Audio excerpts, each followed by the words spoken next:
Va ora in onda Centro Ronchi. Buongiorno Francesco, a te la linea. Grazie Sveva dalla bellissima voce.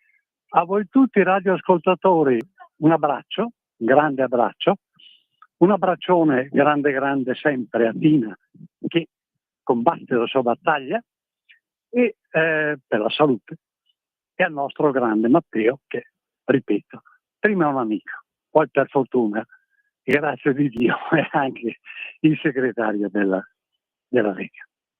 Ora, oggi è una giornata un po' particolare, sono all'inaugurazione di quella casa Amoris Letizia di cui vi ho parlato spesso durante le mie trasmissioni, una casa che accoglie i bambini affetti da gravissime patologie e spesso avviati alla morte, questo è, li accoglie e compie miracoli, spesso e volentieri, tenendoli in vita per molto più tempo di quanto le prognosi possano prevedere. Quindi oggi è una giornata di festa, si inaugura una nuova struttura, una struttura che è nata dalla volontà di un popolo, in questo caso un popolo cattolico, però volontà di un popolo che ha creato una casa attrezzata ovviamente in modo con specifiche attrezzature medicali per queste esigenze, ma è nata dal cuore di un gruppo di persone, con l'aiuto, il grande aiuto per la verità sentito del vescovo di Bergamo, Monsignor Beschi, ma è nata così. E l'idea di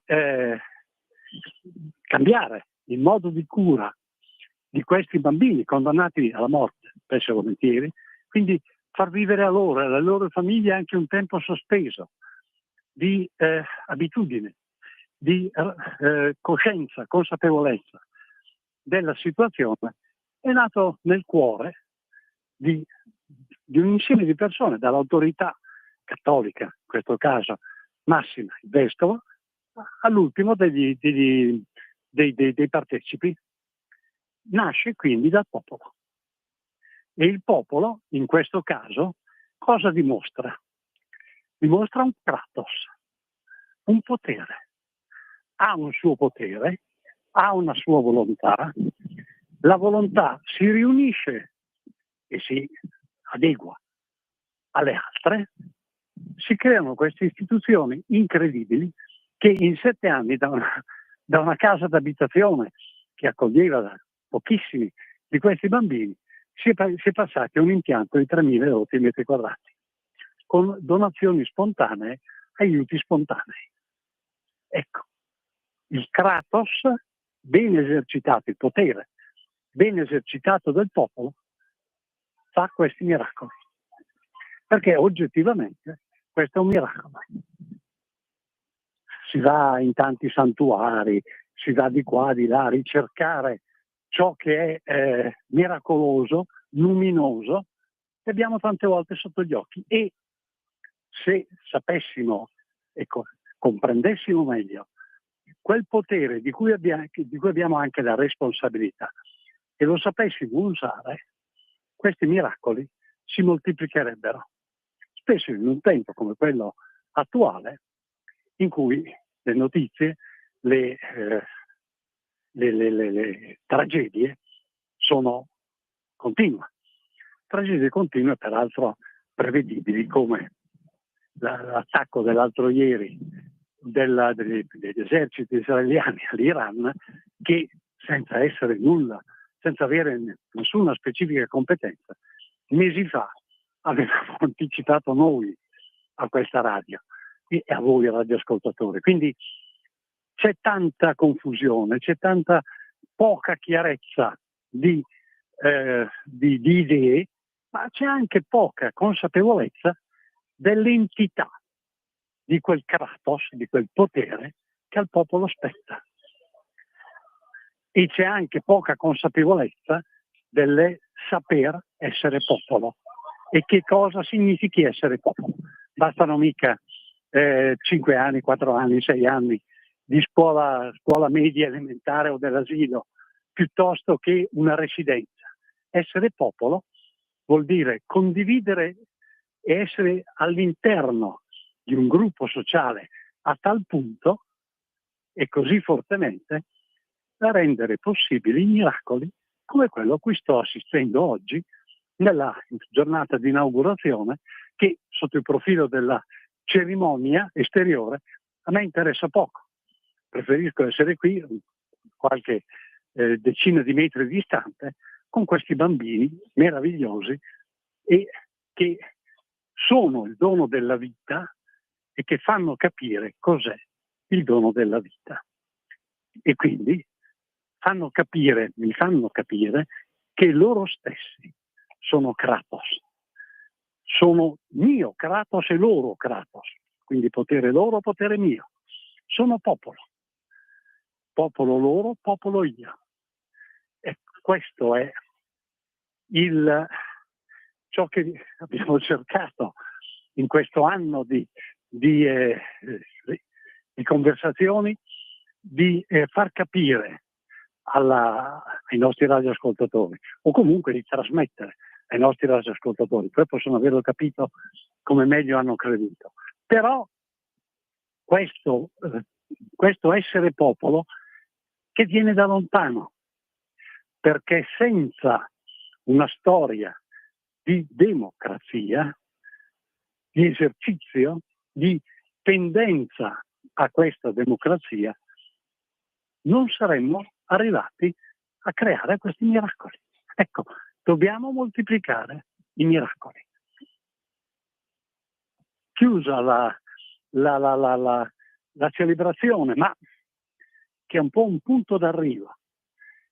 La democrazia, Democratos, crea miracoli se il potere del popolo è ben esercitato.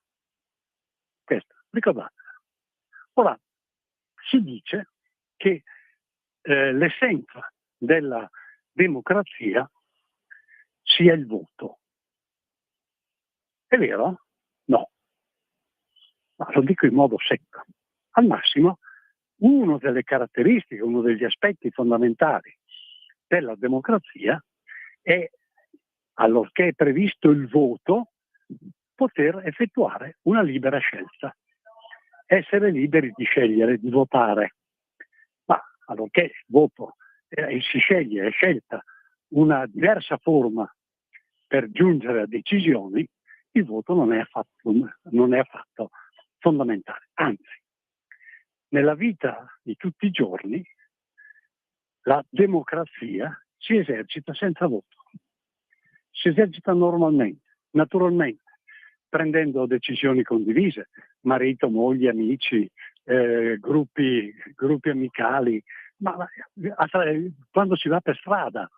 Cioè, il voto è soltanto il mezzo mediante il quale si prendono decisioni allorché non è possibile, o meglio, si ritiene sia difficile raggiungere il consenso in un altro modo. Cioè, quindi il voto è uno strumento per decidere, non è un elemento costitutivo della democratos. Questo suonerà come una bestemmia, perché è chiaro che nella visione nella teoria stessa del marxiana, il voto stesso non è comunque, anche lì, non è previsto come elemento costitutivo. Diventa elemento costitutivo nell'ambito della subideologia burocratista. Lì diventa elemento costitutivo. E più si accede al voto, meno democratos c'è. Vi faccio un esempio. Nel momento in cui nella vita voi andate dal medico andate dal medico, vi fate prescrivere le medicine, non andate per strada a chiedere ai primi che passano che medicine prendere, né fate scegliere a una maggioranza delle persone che incontrate. Andate al medico, è lui che vi dà le medicine. Il medico vi dirà che ci vuole l'antibiotico piuttosto che un altro farmaco. Quello per strada, nella migliore delle ipotesi, conosce la cibalgina piuttosto che l'aspirina. Ecco. Oppure andate in un'assemblea di muratori, laddove avendo interesse a consumare i chiodi, vi fanno ingoiare qualche chilo di chiodi anziché prendere del ferro del ferro medico, di quello che viene elaborato dalle case farmaceutiche. Ecco. Cioè, il voto, là dove viene imposto il voto, ed è un passo delicatissimo del Democratos, allorché viene imposto il voto in campi specialistici, in campi tecnici, non si ha democrazia. Perché la democrazia, contrariamente a quello che è stato raccontato, specialmente nel campo socialista, non è affatto la scelta della maggioranza, il noi di maggioranza, l'opinione di una maggioranza. No.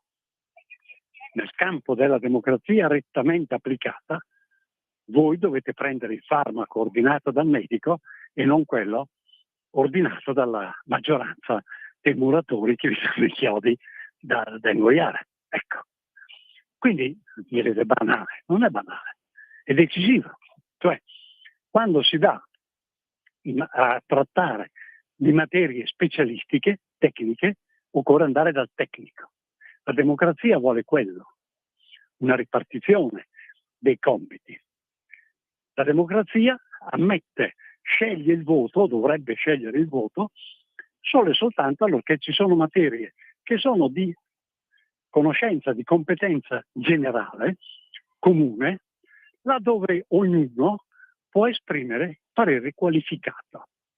Perché il voto, tanto per andare un po' più in là, ha un'origine molto, proprio come termine, ha un'origine molto, molto specifica.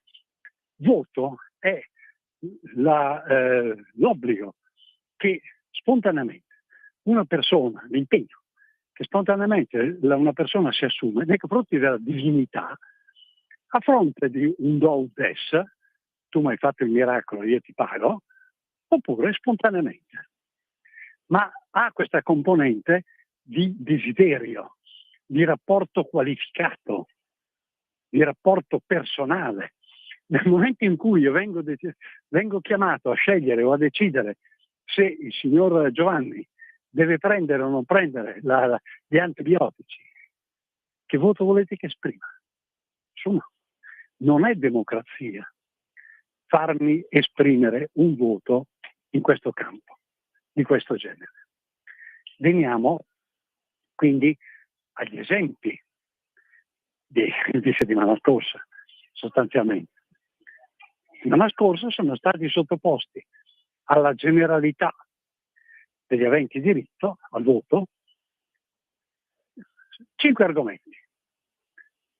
Personalmente, l'unico argomento che poteva avere una valenza generale sotto certi aspetti, neanche sotto tutti, però poteva avere una valenza generale, cioè poteva esserci una competenza generale a esprimersi al riguardo, era uno solo, l'ultimo, quinto, quello sulla cittadinanza.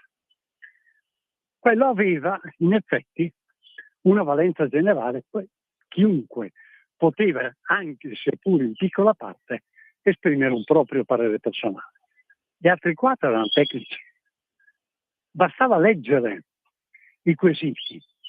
Nel momento in cui io ti rappresento ti chiedo di fare una scelta, se l'articolo di legge tale, modificato alla legge tal dei tali, modificato da quell'altro ancora, e poi modificato da quell'ultimo ancora, abrogato o no, ma io ti mando a quel paese.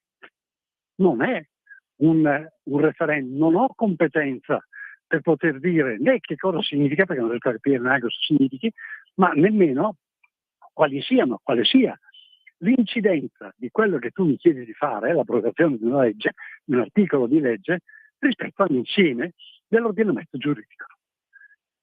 In quel momento, quello che apparentemente è un esercizio di democrazia, in realtà è un esercizio di non democrazia, di negazione della democrazia. Perché la democrazia, in un caso come questo, prevede che a parlarne, a discuterne, debbano essere delle persone competenti, esperte, e che prima di poter chiedere alla generalità della popolazione di esprimersi al riguardo, questa generalità abbia la possibilità di capire cosa c'è scritto. Io non si capisce neanche cosa c'è scritto. Quindi guardiamo bene e guardiamoci anche noi intorno. Allorché c'è il bene del figlio da perseguire, il voto degli amici, parenti, nonni e compagnia cantante non serve a niente, decidono i genitori. È loro responsabilità, loro obbligo, non c'è voto. Decidono i genitori. Non esiste il concetto stesso di voto. Forse che non è democratico l'esercizio di un tale potere all'interno nei confronti del figlio, altro che essere democratico. Rientra in quello che il popolo, nell'ambito del popolo, del kratos, quindi del potere del popolo, diventa il potere specifico dei singoli o di una coppia di singoli genitori. Questo cosa vuol dire? Che il kratos, il potere demu, del popolo, in realtà non è qualcosa di fisso messo là nell'empireo, è qualcosa di discendente. C'è un potere dell'intero popolo, generale, astratto, teorico, che compete al popolo, c'è un potere che compete ai singoli. Secondo che cosa? Secondo il famoso principio di sussidiarietà. Quel principio di sussidiarietà non faccia l'ente più alto ciò che può e deve essere fatto dall'ente di base, più basso, quindi non faccia lo Stato quello che devono fare i genitori, tanto per dirne una, bene, secondo quel principio che ispira una modalità, una metodologia, non un'ideologia, anche politica e politica, lungo la quale noi spingiamo ad avventurarci, perché è l'unica strada, a nostro avviso, a mio avviso, l'unica strada che può, ad esempio, ridare vigore e ridare senso e significato all'Europa e ai suoi popoli. Come si fa a pensare, come si è pensato finora, alla socialista, ha un potere, quello d'Europa, in capo a un ente burocratico che se lo gestisce, laddove il potere anche solo dei singoli stati viene quantomeno, non dico obnubilato, però viene reso meno efficace, anche in situazioni in cui oggettivamente dovrebbe attivarsi al massimo. Voi pensate al problema, per esempio, della balneazione, quello che può essere il problema della balneazione in cima alla Germania, al mare del nord, dove fa anche freddo per di più, e in Italia, dove praticamente l'intera penisola è immersa nel mare, migliaia di chilometri di coste a fronte di qualche centinaia di chilometri, problemi completamente diversi, clima completamente diversi. Chi decide? A maggioranza l'Europa. Guardate, è né più né meno che affidare ai muratori, scusa con loro, ho chiamato in causa in precedenza, come affidare ai muratori la cura del ferro che tirano i chiodi anziché medicinale. Uguale. Non cambia assolutamente niente. Si può dire che questa è Questo è Democratos? No, non è Democratos. È tutto tranne che quello. Che cos'è? È il prevalere nell'ambito di una ideologia, in realtà religione. Qual è il socialismo? Basato sulle strutture del burocratismo, cioè dell'elevazione a norma, tra virgolette, divina, di quelle che sono le regole di funzionamento di un organismo che forse è addirittura non competente, se, almeno dal punto di vista naturale, secondo determinati casi e in applicazione di determinate situazioni. Ecco, questo direi è la chiave di volta per comprendere come il Democratos, rettamente inteso, può creare miracoli, ma nello stesso tempo può creare disastri all'interno dei popoli, all'interno anche delle persone, perché se vi danno i chiodi, i muratori, anziché la medicina, voglio vedere io. Ora, ecco, quindi un ulteriore passo che dobbiamo compiere nel riflettere sulla democrazia è come esercitare, come aiutare il nostro popolo a esercitare il potere che naturalmente gli compete, in modo corretto e non solo, senza prevaricazioni, in modo che anche noi, nel nostro piccolo, nell'ambito del rispetto dei diritti altrui, possiamo godere e usufruire responsabilmente di un Kratos. Oggi, attraverso i sistemi di controllo digitale, quel Kratos, quel potere, ce lo vediamo sfuggire di mano, come acqua che sfugge quando ti lavi le mani. Nelle mani non ci resta niente, rimarremo asciutti se andiamo avanti così. Il Democratos.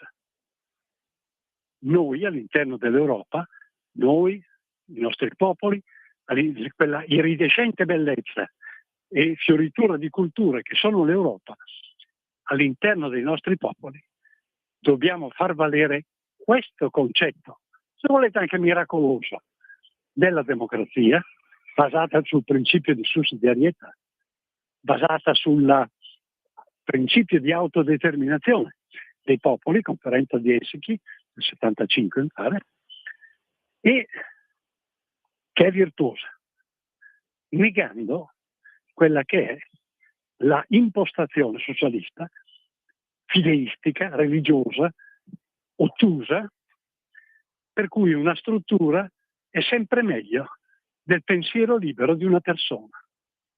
Quando si arriva a questo, la libertà viene negata. La Lega da 40 anni, oggi sono ormai da 40 anni, a settembre compio 40 anni di Lega, è nata per la difesa di questa libertà. Io vi abbraccio tutti quanti, vi saluto e non voglio mettere in difficoltà la nostra Sveva dalla bellissima voce, un abbraccio a Tina, un abbraccio grande, affettuoso al nostro Matteo. Io vado a sentire il resto della cerimonia, così, perché bisogna anche farlo, per far finta di essere interessati a quello che dicono, e vi saluto. Vi saluto e a Dio piacendo ci risentiamo sabato prossimo. Avete